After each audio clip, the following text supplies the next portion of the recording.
ఓకేనా సోదరా? ఏం కొండలు మీడియా మిత్రులకు నమస్కారం. ఈ పత్రికా సమావేశంలో పెద్దలు బట్టి విక్రమార్క గారు, పెద్దలు ఉత్తమ్ కుమార్ రెడ్డి గారు, దామోదర్ రాజనరసింహ గారు, సీతక్క, జయవీర్ శాసనసభ్యులు, కుంభం అనిల్ రెడ్డి శాసనసభ్యులు, డాక్టర్ భూపత్ రెడ్డి, నాయని రాజేందర్ రెడ్డి, వేం నరేందర్ రెడ్డి గారు ఈ పత్రికా సమావేశంలో పాల్గొని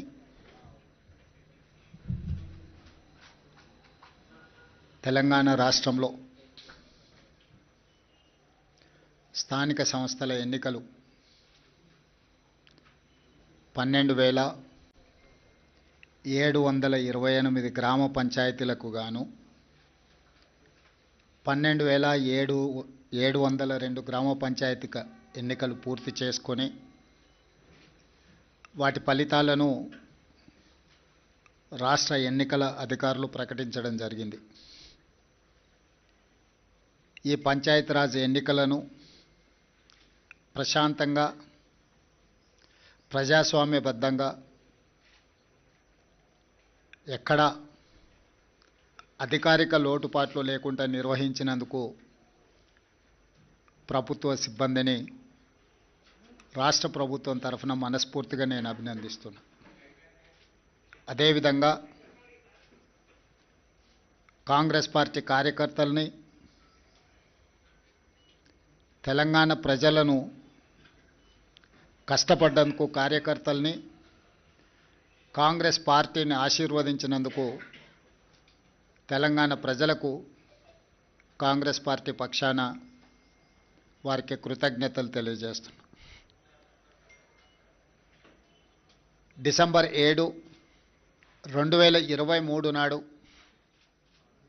ప్రజాపాలన బాధ్యత చేపట్టి డిసెంబర్ 7, 2025 నాటికి 2 సంవత్సరాలు పూర్తి చేసుకున్న సంబరాలు జరుపుకోవడమే కాకుండా 2 సంవత్సరాలు పూర్తయిన సందర్భంలో స్థానిక సంస్థల ఎన్నికలు తెలంగాణ రాష్ట్రంలో నిర్వహించడం జరిగింది. డిసెంబర్ 11, డిసెంబర్ 14, డిసెంబర్ 17 3 విడతలుగా స్థానిక సంస్థలకు జరిగిన ఎన్నికలలో అద్భుతమైన ఫలితాలను కాంగ్రెస్ పార్టీ సాధించింది. ఇందుకు కష్టపడ్డ కార్యకర్తల్ని 2 సంవత్సరాల తర్వాత తిరిగి స్థానిక సంస్థల ఎన్నికల రూపంలో ప్రజల దగ్గరికి వెళ్తే ప్రజలు సంపూర్ణమైన విశ్వాసం మా ప్రభుత్వం మీద ప్రకటించి మమ్మల్ని ఆశీర్వదించినందుకు కాంగ్రెస్ పార్టీ శాసనసభ పక్షాన ప్రజలకు ఎల్లవేళలా అందుబాటులో ఉండి విశ్వసనీయ పాత్రులుగా ప్రజా సమస్యల్ని పరిష్కరిస్తామని చెప్పి ఈ సందర్భంగా తెలియజేస్తున్నాను. మీకు అందరికీ తెలుసు, వివిధ రకాల విశ్లేషణలు, వివిధ రకాల పత్రికలలో ప్రకటనలు, రాజకీయ నాయకులు వాళ్ళ పార్టీలకు సంబంధించిన వివరాలను చాలా సందర్భాలలో అన్వయించడం, విశ్లేషించడం, వివరించడం జరిగింది. ఈరోజు మా పక్షాన ఫలితాలను, మాకు అందిన సమాచారము మీ ద్వారా తెలంగాణ ప్రజలకు, మీడియా మిత్రులకు వివరించాలని మంత్రివర్గం అందరం కలిసి తీసుకున్న నిర్ణయం ప్రకారము 12,702 గ్రామ పంచాయతీల ఫలితాలలో 7,527 గ్రామ పంచాయతీలు కాంగ్రెస్ పార్టీ, 808 కాంగ్రెస్ పార్టీకి సంబంధించిన రెబెల్స్ ఈ ఎన్నికలలో నెగ్గడం జరిగింది. మొత్తానికి 8,335 గ్రామ పంచాయతీలు 66% ఫలితాలను కాంగ్రెస్ రెబెల్స్ ఈ ఎన్నికలలో మేము సాధించడం జరిగింది. అదేవిధంగా బీఆర్ఎస్, బీజేపీ ఒక కూటమిగా ఈ ఎన్నికల్లో పోటీ చేసి 3,511 బీఆర్ఎస్, 710 గ్రామ పంచాయతీలు బీజేపీ టోటల్గా 4221 బీఆర్ఎస్ బీజేపీ కూటమి గెలుచుకోవడం జరిగింది. ఇది 33%. దాదాపుగా 146 గ్రామ పంచాయతీలు సిపిఐ సిపిఎం ఇతరులు 1%, ఇతర రాజకీయ పార్టీలు కూడా నెగ్గడం జరిగింది. తద్వారా కాంగ్రెస్ రెబెల్స్ 66% గెలిస్తే బీజేపీ బీఆర్ఎస్ 33%, కమ్యూనిస్టులు 1% ఈరోజు ఈ ఎన్నికల్లో ఫలితాలను సాధించిండ్రు. ఈ ఫలితాలు మా 2 సంవత్సరాల పరిపాలనకు ప్రజలిచ్చిన తీర్పు. 2023 డిసెంబర్ 7 నాడు మేము అధికారం చేపట్టిన తర్వాత కంటోన్మెంట్ శాసనసభ ఉప ఎన్నికలు జరిగినాయి. పోయిన నెల జూబ్లీ హిల్స్ శాసనసభ ఉప ఎన్నికలు జరిగినాయి. ఈ 2 ఉప ఎన్నికలలో కూడా కాంగ్రెస్ పార్టీని ప్రజలు ఆశీర్వాదించడం జరిగింది. ఈనాడు గ్రామీణ ప్రాంతాలలో జరిగిన గ్రామ పంచాయతీ ఎన్నికలు 94 శాసనసభ నియోజకవర్గాల పరిధిలో ఈ ఎన్నికలు జరిగినాయి. ఈ 94 శాసనసభ నియోజకవర్గాల పరిధిలో జరిగిన ఎన్నికల్లో కాంగ్రెస్ పార్టీ 87 శాసనసభ నియోజకవర్గాలలో మెజారిటీ సాధిస్తే బీఆర్ఎస్ 6 శాసనసభ నియోజకవర్గాలలో మెజారిటీ సాధిస్తే బీజేపీ 1 శాసనసభ నియోజకవర్గంలో మెజారిటీ గ్రామ పంచాయతీలు సాధించుకోవడం జరిగింది. బీఆర్ఎస్ దుబ్బాక, హుజూరాబాద్, జన్గాం, సిద్దిపేట, సిరిసిల్ల, సిర్పూర్, కాగజ్ నగర్లో మెజారిటీ సాధిస్తే ముదోల్లో బీజేపీ అధిక గ్రామ పంచాయతీలను సాధించడం జరిగింది. 94 శాసనసభ నియోజకవర్గాలలో స్థానిక సంస్థల ఎన్నికలు జరిగితే కాంగ్రెస్ పార్టీ 87 శాసనసభ నియోజకవర్గాలలో అత్యధిక స్థానాలను సాధించడం ద్వారా 2023 నాడు మేము సిపిఐ కలిసి సాధించిన 65-66 శాసనసభ నియోజకవర్గాలతో పోలిస్తే ఇప్పుడు ఇంకొక 21 శాసనసభ నియోజకవర్గాలు అధికంగా గెలవడం జరిగింది. బీఆర్ఎస్ నాయకులు ఉప ఎన్నికల సందర్భంగా రెఫరెండం అన్నారు. వాస్తవంగా పట్టణ ప్రాంతంలో ఉన్న 26 శాసనసభ నియోజకవర్గాలలో జనరల్ ఎలక్షన్లో మేము 1 సీటు కూడా సాధించలే. కానీ జరిగిన 2 ఉప ఎన్నికలు హైదరాబాదు మహానగర పరిధిలో జరగడంతో ఆ 2 నియోజకవర్గాలలో కూడా ఈ 26 మహానగర పరిధిలో ఉన్న శాసనసభ నియోజకవర్గాలలో ఉప ఎన్నికలు జరిగిన 2 శాసనసభ నియోజకవర్గాలలో ప్రజలు తీర్పిచ్చారు. స్థూలంగా నేను చెప్పదలుచుకున్నది, రాష్ట్ర స్థాయిలో అది పట్టణ ప్రాంతం కావచ్చు, గ్రామీణ ప్రాంతం కావచ్చు, ఈ 2 సంవత్సరాలలో జరిగిన ప్రతిష్టాత్మకమైన ఎన్నికలలో మా ప్రభుత్వానికి విస్పష్టంగా ప్రజలు ఆదరించి గౌరవించి అత్యధిక స్థానాలను కట్టబెట్టినరు.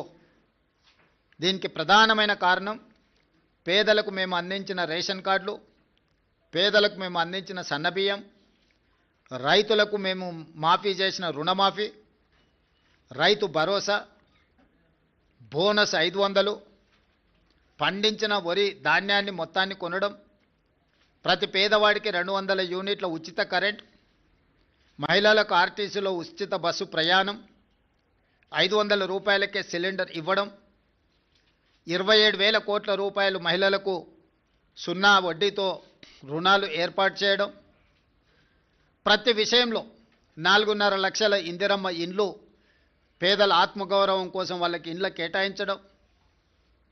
ఇదే కాకుండా దీర్ఘకాలికంగా ఒక సంక్షోభాన్ని సృష్టించిన మాదిగ ఉపకులాల వర్గీకరణను పరిష్కరించడం,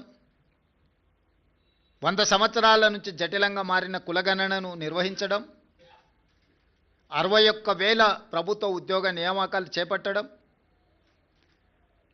మూతబడుతున్న ప్రభుత్వ పాఠశాలలను తిరిగి తెరవడమే కాకుండా టీచర్ల నియామకం చేపట్టి పేదలకు నాణ్యమైన విద్యను అందించాలని మేము చేస్తున్న ప్రయత్నాలు అన్నీ కూడా ఈనాడు ఒక క్రమ పద్ధతిలో సంక్షేమాన్ని అభివృద్ధిని సమపాలలో మెలవించి పరిపాలన అందించడం, అన్నిటికంటే 6 గ్యారెంటీలతో పాటు 7వ గ్యారెంటీ ఇస్తున్నాం, ప్రజలకు స్వేచ్ఛ ప్రజాస్వామ్యాన్ని కాంగ్రెస్ పార్టీ అందిస్తుంది అని. ఈ 2 సంవత్సరాలల్లో ఎక్కడ కూడా ప్రజల్ని నిర్బంధించాలన్న ఆలోచన కానీ ప్రతిపక్షాల మీద కక్ష సాధింపు చర్యలకు పాల్పడడం కానీ మా ప్రభుత్వం చేయలేదు. ఈ ఎన్నికల్లో కూడా మీరు చూసినారు, స్వేచ్ఛగా ప్రజలు ఎవరికి నచ్చిన రాజకీయ పార్టీ మద్దతుతో వాళ్ళు ఎన్నికల్లో పోటీ చేయడమే కాకుండా ప్రజల దగ్గరికి వెళ్ళి వాళ్ళు ఓటు అడిగి ప్రజా తీర్పును కోరినరు. ప్రజలకు కూడా స్వేచ్ఛగా తీర్పునిచ్చే అవకాశాన్ని మా యంత్రాంగము, ప్రభుత్వము, పార్టీ అన్ని రకాలుగా ప్రజాస్వామ్యబద్ధంగా ఈ ఎన్నికలు నిర్వహించినాం. మొట్టమొదటిసారి తెలంగాణ రాష్ట్రం వచ్చిన తర్వాత ప్రజలకు ఒక స్వేచ్ఛాయుతమైన వాతావరణంలో ప్రజాస్వామికబద్ధంగా ఎన్నికలను నిర్వహించడం జరిగింది. ఈ ఎన్నికల్లో అధికార దుర్వినియోగానికి పాల్పడడం కానీ లేకపోతే మా హోదాలను అడ్డుపెట్టుకొని ప్రత్యక్షంగానో పరోక్షంగానో రిజర్వేషన్ల మీద ప్రభావం చూపించడమో లేకపోతే ఎన్నికలను ప్రభావితం చేసే నిర్ణయాలను కానీ మేము చేయలేదు. అందుకే తెలంగాణ రాష్ట్రంలో మేము ఇచ్చిన 7వ గ్యారెంటీని కూడా ఈరోజు అమలు చేసి చూపించినాము. దాంతో స్వేచ్ఛతో కూడుకున్న ప్రజాస్వామికబద్ధమైన ఎన్నికల్ని నిర్వహించి ప్రజల చేత మన్ననలు పొంది ఒక మంచి పరిపాలన అందించడానికి మేము ముందుకు వెళ్తున్నాము. ఏ రోజు కూడా ఓడినప్పుడు కుంగిపోవడము, గెలిచినప్పుడు ఉప్పొంగిపోవడం, గెలిస్తే అహంకారంతో కళ్ళు నెత్తికెక్కడం లాంటి వ్యవహారాలలో మేమెప్పుడూ భాగస్వాములం కాలేదు. వీటన్నిటికీ దూరంగా ఉండి ప్రజలకు దగ్గరగా చేరువగా ఉండి సంక్షేమాన్ని అభివృద్ధిని ముందుకు తీసుకువెళ్ళాలనే ప్రయత్నం చేస్తూనే ఉన్నాం. ఈనాటి ఫలితాలు మా బాధ్యతను మరింతగా పెంచినాయి.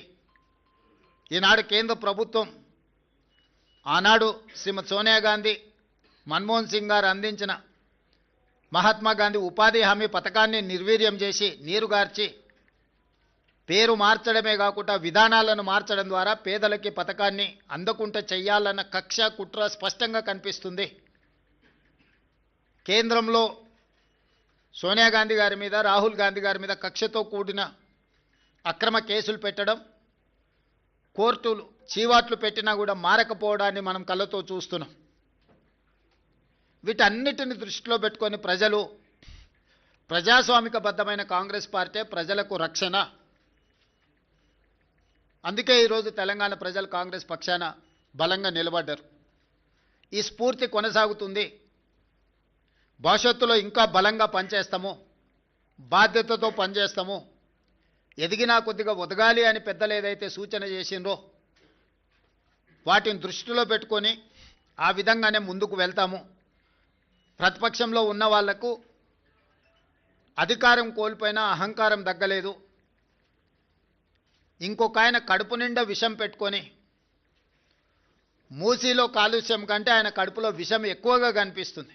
ఆయన మాటల్లో, ఆయన చేతల్లో, ఆయన వ్యవహార శైలిలో. ఇప్పటికైనా ప్రజా తీర్పును గౌరవించి ప్రభుత్వం తీసుకుంటున్న నిర్ణయాలకు సహకరించి ముందుకు రావాలి. ఏదైనా మాట్లాడతాం, ఎట్లయినా మాట్లాడతాం. బరితెగించిన విధానాలతోని ప్రజల్ని ఇబ్బంది పెడతాము అనంటే ప్రజలు ఇచ్చే తీర్పు ఈరోజు వాళ్లకు కనువిప్పు కలగాలి అని నేను అనుకుంటున్నా. ఈ ఫలితాలను చూసే అద్భుతం అనుకుంటారు. సంతోషం. ఈ అద్భుతం 2029లో కూడా జరుగుతుంది మీరు కోరుకున్నట్టే. 2/3 మెజారిటీతోని 2029లో కాంగ్రెస్ తిరిగి అధికారంలోకి వస్తుంది. 1/3 మీరు ఉంటారు, 2/3 మేము ఉంటాము. ఈ తీర్పు 2029లో కూడా పునరావృతం కాబోతుంది. ఇప్పటికైనా అహంకారం తగ్గించుకోండి, అసూయను తగ్గించుకోండి. తెలంగాణలో అమలు జరుగుతున్న సంక్షేమ అభివృద్ధి కార్యక్రమాలకు సహకరించండి. బాధ్యతాయుతమైన ప్రతిపక్షంగా వ్యవహరించండి. అంతే తప్ప మీ అసూయలతో, మీ ద్వేషంతో తెలంగాణ రాష్ట్రానికి నష్టం జరిగే విధంగా మీరు మాట్లాడకండి. అంతర్జాతీయ విపణిలో తెలంగాణ రాష్ట్రానికి ఒక గొప్ప గుర్తింపు. పర్ క్యాపిటల్ దేశంలోనే నెంబర్ 1, 3,87,000 రూపాయలతో పర్ క్యాపిటల్ ఇన్కంలో కానీ జిఎస్డిపిలో కానీ అన్ని రంగాలలో తెలంగాణ దేశంలోనే నెంబర్ 1 రాష్ట్రంగా ఈరోజు అభివృద్ధి పదం వైపు నడుస్తున్నది. ఇంకా అభివృద్ధి జరగాల్సిన అవసరం ఉన్నది. సంపద పెంచాలి, పేదలకు పంచాలి అనే మా విధానాన్ని కొనసాగిస్తాము. ఇప్పుడు ఏ విధంగా అయితే మీడియా సహకారం ఉందో భవిష్యత్తులో కూడా మీ సహకారం ఈ విధంగా ఉండాలి అని మా ప్రభుత్వం భావిస్తుంది. మీడియా మిత్రులకు కూడా మీ సహకారం అందించినందుకు మనస్ఫూర్తిగా ధన్యవాదాలు తెలియజేస్తున్నాను.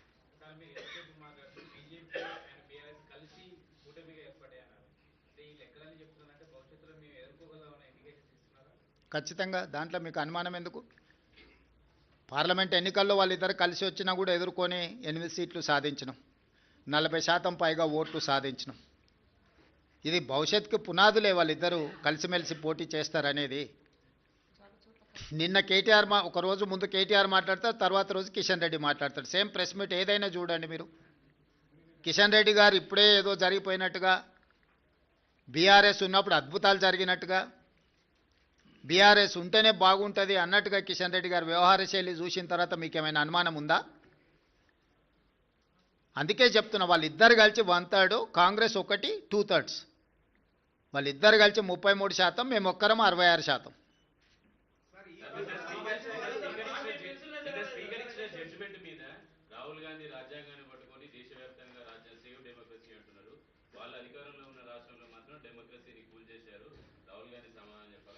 ఎవరు అడగండి, వెళ్ళి రాహుల్ గాంధీ గారు రాగానే ఢిల్లీకి వెళ్ళి అడగమని చెప్పండి. స్పీకర్ గారి నిర్ణయం మీద రాజకీయ పార్టీగా మేము స్పందించడానికి ఏమీ లేదు. స్పీకర్ గారి నిర్ణయాన్ని వాళ్ళకు నచ్చకపోతే న్యాయస్థానాలు ఉన్నాయి.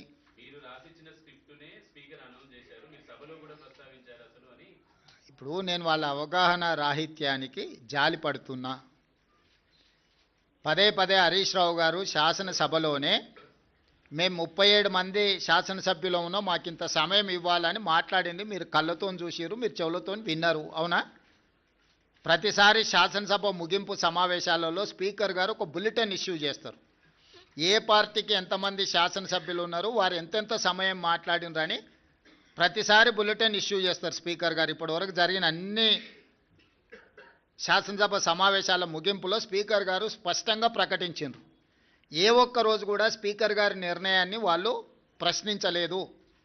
రెండవది, మొన్న జరిగిన శాసనసభ సమావేశాల్లో హరీష్ గారు స్పష్టంగా చెప్పారు, మా నెంబర్ 36, 37 ఉంది, మా సమయం ఇంత రావాల్సిందే, మాకంత సమయం ఇవ్వమని అడిగినారు. టీవీలో పేపర్లో మేము చూసిన ప్రతి నెల 5,000 రూపాయలు ఎమ్మెల్యేల నుంచి వాళ్ళ టీఆర్ఎస్ ఎల్పీ నిర్వహణ కోసము డబ్బులు కూడా తీసుకున్నారని. లావాదేవీలు బాగానే ఉన్నాయి, వ్యవహారం బాగానే ఉంది, వాళ్ళ పేరు మీద మైకు కావాలి, వాళ్ళ పేరు మీద మాటలు కావాలి, వాళ్ళ జీతాలలో వాటాలు కావాలి. మీ వాళ్ళనే మీ వాళ్ళు కాదు అని అనుకునే పరిస్థితి ఎందుకు దాపురించింది? ఇంత రాజకీయంగా ఇంత దుర్భరమైన, ఇంత నికృష్టమైన పరిస్థితి ఎవరికైనా వస్తుందా? సొంత పార్టీ ఎమ్మెల్యేలనే మా వాళ్ళు కాదు అని. మనం గతంలో చూసినాం పిల్లల్ని నమ్ముకునేటోళ్ళను, సంతలాల్లో వచ్చి పిల్లల్ని నమ్ముకున్నారని. కనీసం వాళ్ళు పేదరికం ఉండని నమ్ముకున్నారు అనుకున్నాం. మరి ఇప్పుడు వీళ్ళ విచిత్రం ఏందో, మేము మీ పిల్లలమే, మేము మీ వాళ్ళమే అని వీళ్ళు అంటారు, మీరు మా వాళ్ళు కాదని వాళ్ళు అంటారు. వాళ్ళు అదే చెప్తున్నారు కదా. ఎవరి ఇప్పుడు దాంట్లో ఎవరు మైనర్స్ లేరు, అందరు మేజర్లే కదా, విజ్డమ్ ఉన్నోళ్ళే కదా. ఆ మేజర్స్ విజ్డమ్ ఉన్నోళ్ళే వాళ్ళు ఎవరో చెప్తున్నప్పుడు నీ అభిప్రాయంతో నా అభిప్రాయంతో ఏం పని ఉంది?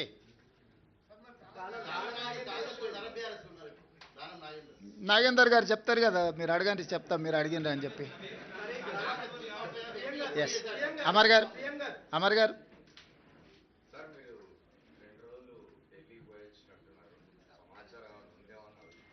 దేని గురించి? సంజయ్ రౌత్ ఒక స్పెసిఫిక్ స్టేట్మెంట్ చేసినాడు.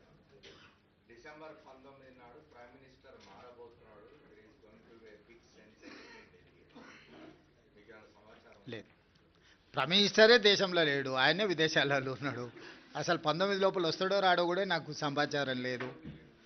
కాబట్టి మార్పు గురించి ఐ డోంట్ నో. అంటే ఆయన స్టేట్మెంటు నా దృష్టిలో లేదు, మార్పు విషయం అసలే లేదు. ఎందుకంటే అది ఎల్పీ తీసుకోవాల్సిన, లెజిస్లేచర్ పార్టీ తీసుకోవాల్సిన నిర్ణయం నా దృష్టిలో లేదు. కేసీఆర్ 2 ఏళ్ల పాటు ఫామ్ హౌస్ ని పరిగెత్తాడు. ఇప్పుడు బయటకు వచ్చేటువంటి సమయం వచ్చింది. ఈ 2-3 రోజుల్లో బయటకు వచ్చి గ్రామ పంచాయతీ ఎన్నికలు వచ్చిన రిజల్ట్ బేస్ చేసుకుని జనాల్లోకి వెళ్ళాలనేటువంటి నిర్ణయానికి వచ్చాడని తెలుస్తోంది. దాని ఎట్లా మీరు ఎట్లేముంది, 2023 కంటే ముందు కేసీఆర్ బయటనే ఉన్నారు కదా. వాళ్ళు క్షేత్రస్థాయిలో పర్యటిస్తున్నప్పుడే కదా వారు ఓడించింది. వారు క్రియాశీలక రాజకీయాలలో ఉన్నప్పుడే కేసీఆర్ గారిని ఓడించి కాంగ్రెస్ పార్టీ అధికారంలోకి వచ్చింది. ఇప్పుడు వారు క్రియాశీలక రాజకీయాలలోనే లేరు. గజ్వేల్ అసెంబ్లీలోనే కాంగ్రెస్ పార్టీ మెజారిటీ గ్రామ పంచాయతీలు గెలుచుకున్నది. అంటే గజ్వేల్ నియోజకవర్గ ప్రజలు కూడా కేసీఆర్ గారు క్రియాశీలక రాజకీయాలలో లేరు, రాజకీయాలతో వారికి సంబంధం లేదు. ఒకవేళ ఉన్న గజ్వేల్ శాసనసభ సభ్యుడిగానే వారి వల్ల ప్రయోజనం లేదని ప్రజలు ఈరోజు తీర్పిచ్చిండ్రు. గజ్వేల్ నియోజకవర్గ ప్రజలే కేసీఆర్ నాయకత్వాన్ని తిరస్కరించి అక్కడ కాంగ్రెస్కు మెజారిటీ గ్రామ పంచాయతీలు ఇచ్చిన తర్వాత ఇంకా ఏదో అద్భుతం జరుగుద్ది అని, అల్లావుద్దీన్ అద్భుత దీపం వస్తుంది అని ఆశిస్తే అది ఆశావాహుల యొక్క అభిప్రాయం. నేను కొత్తగా చెప్పడానికి ఏం లేదు. ఏం ప్రభాకర్?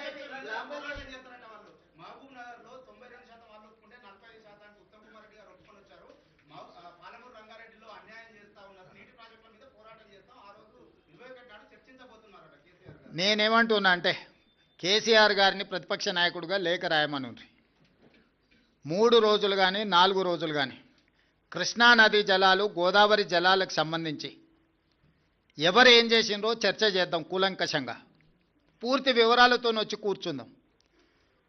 ఏ విషయమైనా వారు లేవనెత్తని 10 సంవత్సరాలలో వారు చేసిన అన్యాయాన్ని, వారు సంతకాలు పెట్టి 299 టీఎంసీ మాకు చాలు, 512 టీఎంసీ ఆంధ్రప్రదేశ్ను తీసుకోమని కృష్ణానది జలాలలో ఏ విధమైన ఒప్పందాలు చేసిండో, ఒప్పందాలతో పాటు 10 సంవత్సరాలైన పాలమూరు రంగారెడ్డి ఎత్తిపోతలకు కానీ, కల్వకుర్తి ఎత్తిపోతలకు కానీ, సీతారామసాగర్ కానీ దేనికి నికర జలాలు కానీ వరద జలాలు కానీ సాధించలేదు. సమ్మక్క సారలమ్మ కూడా వారు సాధించకపోతే ఉత్తమ్ కుమార్ రెడ్డి గారు మంత్రిగా సాధించిండ్రు. ఈరోజు ఏదైనా పక్క రాష్ట్రం నుంచి మన హక్కులను సాధించినామంటే మేము అధికారంలోకి వచ్చిన తర్వాతనే.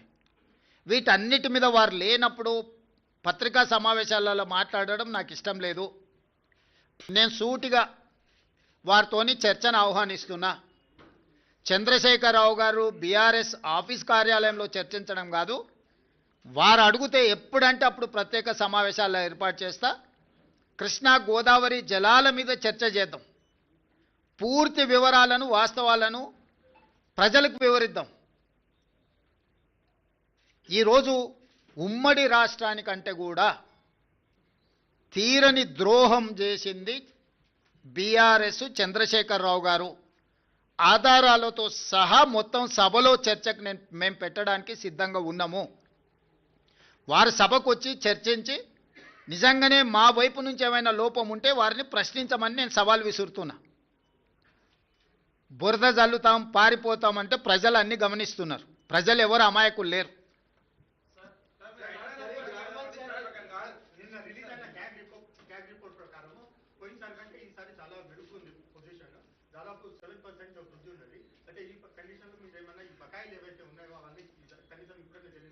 ఏం బకాయి? నీకేం బకాయి ఉంది రాహుల్? ఎవరికి? డిస్కమ్లక చేద్దాం. నేను ముందే చెప్పిన ఆదాయం పెంచుతాం, పేదలకు పంచుతామని. వారు చెయ్యంది మేం చేసింది సన్నబియ్యం 200 యూనిట్లు ఉచితం, 21,000 కోట్ల రూపాయల రైతు రుణమాఫీ, 9,000 కోట్ల రూపాయలు 9 రోజుల్లో రైతు భరోసా, 22,500 కోట్ల రూపాయలు 4,50,000 ఇందిరమ్మ ఇండ్లు. ఇట్లా చంద్రశేఖరరావు గారు చెయ్యని చాలా పనులను ఈరోజు మేము చేసినాము. ఈ ఆదాయాన్ని పెంచుకుంటూనే, దుబారాను తగ్గించుకుంటూనే ఈరోజు ఈ పథకాలన్నిటిని కూడా అమలు చేస్తున్నాము. ఎంత ఆదాయాన్ని పెంచితే అంత పేదలకు ప్రయోజనం చేకూర్చే విధంగా ఖచ్చితంగా మేము వాటిని వినియోగం చేస్తాం. ఒక్క రూపాయి కూడా దుర్వినియోగం జరగకుండా ప్రజలకు ఏ రకంగా మేలు చేయాలనేదే మా నిత్యం తాపత్రయము. ఖచ్చితంగా వాటిని అమలు చేస్తాం. ఇప్పుడు ఎన్నికలకు సంబంధించి మాట్లాడుకుందాం. గ్రామ పంచాయతీ ఎన్నికలు వాటి ఫలితాల మీద మాట్లాడుకుందాం. కొంత మంత్రుల ఊళ్ళలో కొంతమంది ఎమ్మెల్యేల ఊళ్ళలో వాళ్ళు ఇప్పుడు గజ్వెల్ల కేసీఆరే దెబ్బతిని ఓడిపోయి అక్కడ ఉన్నాడు.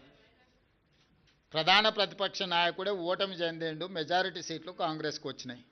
గ్రామాల ఎన్నికలు గ్రామ పరిస్థితులను బట్టి జరుగుతాయి. శాసనసభ్యుడినో మంత్రినో ముఖ్యమంత్రినో పట్టి జరగవు. ఓవరాల్గా ఫీల్ గుడ్ ఫ్యాక్టర్ ఉంటుంది. గ్రామంలో ఉండే నేపథ్యాన్ని, సామాజిక వర్గాల సమతుల్యతను దృష్టిలో పెట్టుకొని ఎన్నికలు జరుగుతాయి. ఎట్లా జరిగినా ఫలితాలు అనేది ఇక్కడ కళ్ళకు కట్టినట్టుగా కనిపిస్తున్నాయి. 94 నియోజకవర్గాలలో 87 శాసనసభ నియోజకవర్గాలలో కాంగ్రెస్ పార్టీకి మెజారిటీ వచ్చింది. ఈ లిస్ట్ అంతా మీకు ఇస్తాము. ఏ నియోజకవర్గంలో ఎన్ని గెలిచిండ్రో స్పష్టంగా మీకు లిస్ట్ ఇస్తాము. మీరు కావాలంటే నిజ నిర్ధారణ కమిటీ వేసుకొని ఆయా నియోజకవర్గాలలో మీరు పర్యటించండి. ఇన్ని 12,702 గ్రామ పంచాయతీల ఎన్నికలు జరిగినప్పుడు 1, 2, 3 అటో ఇటో ఫలితాలు వస్తాయి. ఆ ఫలితాలు అనేది భవిష్యత్తులో మన కార్యాచరణను సవరించుకోవడానికి ఉపయోగించుకుంటాం తప్ప దానికి మించి వేరే రకంగా దీని మీద చర్చించుకోవాల్సిన అవసరం లేదు.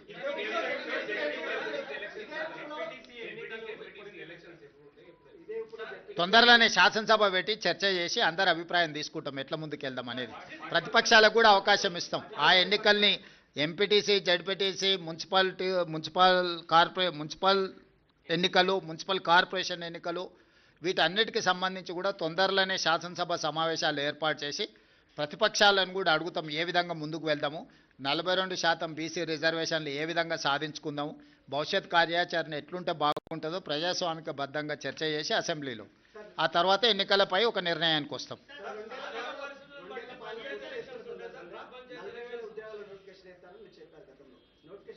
వేస్తాం తప్పకుండా. ఇప్పుడు అన్ని పరిశీలిస్తున్నాం, సభలో చర్చించి తీసుకుంటాం.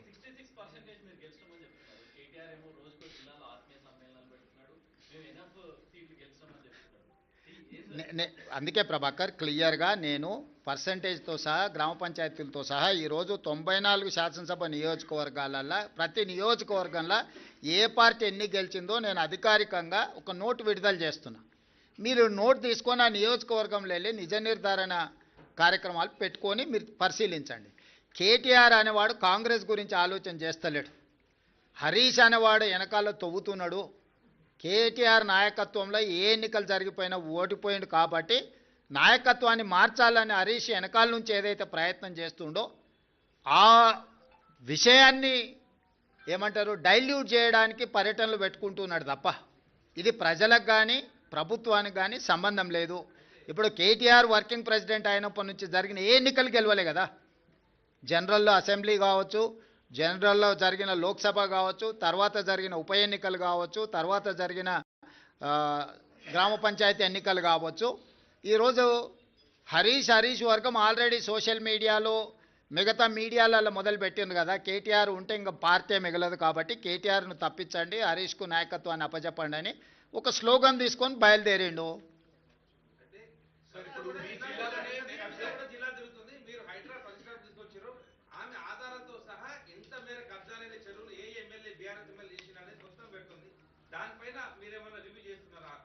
అన్నిటి మీద చేస్తాం. ఇప్పుడు నువ్వు చెప్పింది రివ్యూ చేస్తాం, వాళ్ళు చెప్పింది రివ్యూ చేస్తాం. రీసెంట్గా కేఏ పాల్ గారు కూడా కొన్ని అంశాలు లేవనెత్తిండు, వాటిని కూడా రివ్యూ చేస్తున్నాం.